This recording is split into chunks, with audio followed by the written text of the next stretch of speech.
আসসালামু আলাইকুম ভিউয়ার্স, সবাই কেমন আছেন? আজ আমি আপনাদের সঙ্গে শেয়ার করব সরিষা শাক ভাজি। এই শাকটা কিন্তু খেতে অনেক মজা, অনেক টেস্টি। এটা ঔষধি শাক বললেও চলে। সরিষা শাকটা কিন্তু অনেক ঔষধি গুণাগুণ রয়েছে এর মধ্যে। তা আমার সবসময় খুব ভালো লাগে, আমি খাই। দেখুন বন্ধুরা, শাকগুলো এই যে এরকম বেশ ছোট ছোট, অনেক টাটকা ছিল শাকগুলো, দেখে আমার লোভ লাগলো। আমি তখন কিনে নিলাম। নিয়ে এটাকে প্রথমে আমি এভাবে কুচি কুচি করে কেটে নিয়েছি। কেটে সুন্দর করে কচলে ধুয়ে নিয়েছি। কচলে ধুলে দেখবেন নীল পানি বের হবে, তাহলে তিতাটা কম লাগে শাকটা।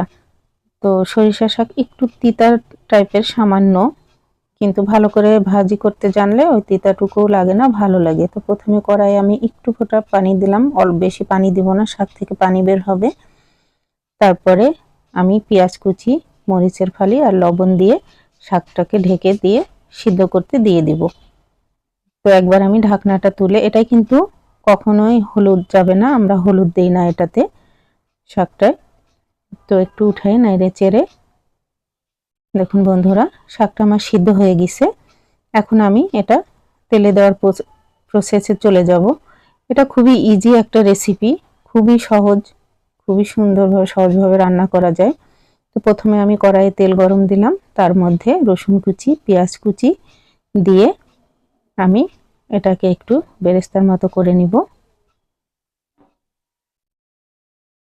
নিয়ে পেঁয়াজ রসুনটা ভাজা হয়ে গেছে, এখন আমি এর মধ্যে সিদ্ধ করা শাকটা দিয়ে দিলাম।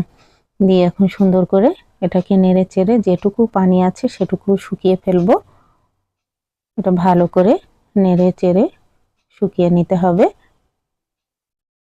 এটা খেতে কিন্তু অনেক ভালো লাগে, আমার খুবই পছন্দ। অনেকে সরিষা শাক পছন্দ করে না, কিন্তু আমার কিন্তু অনেক পছন্দ। এটা আপনারা করে খেতে পারেন। এই সরিষা শাক ভাজি যদি আপনাদের ভালো লাগে, অবশ্যই লাইক কমেন্ট শেয়ার করে দিবেন। ফেসবুকে দেখলে ফলো, ইউটিউবে সাবস্ক্রাইব করে আমার পাশে থাকবেন বন্ধুরা। তো আজকের মতো এখানেই। আল্লাহ হাফেজ। আসসালামু আলাইকুম।